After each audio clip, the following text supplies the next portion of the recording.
koydum o yakışı. Babası çıktı mı bulamı? Kaçıştı mı ayağları? Aha yap koydum o kup. Jupini mi aradı sana?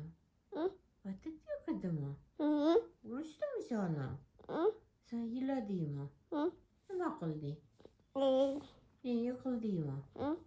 Sen kat yok gitti Jupi gece. Bibi var değil mi?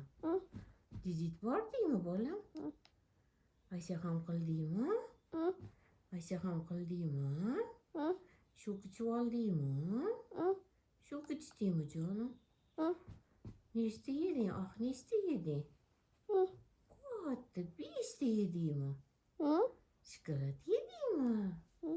Sen çikolat yedin mi canım? Ama yedin mi? Aha ho yanını mı yedin? Sen bu işe nima berdi? Kurt berdi mi? Nima yedin? Buk yedin mi? Buk yedin mi? Kurt buk de bunda. Buk yeb koydun mu? Bir iste yedin mi? Ne iste yedin canım? Yana nima yedi? Aha yedin mi? Vay Jupi bizani ursadı endi.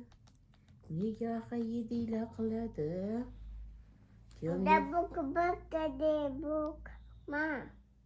Buk yeb qo'yding mi?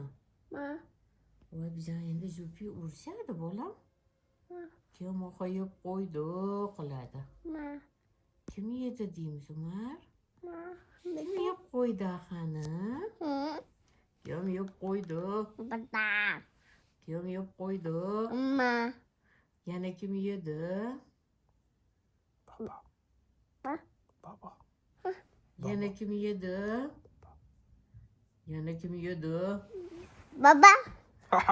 Voy. Voy. Sen kimi canısın? Sen kimi canısın bolam? Oy. Sen kimi canısın? Sen kimi canısın canım? Ana ne?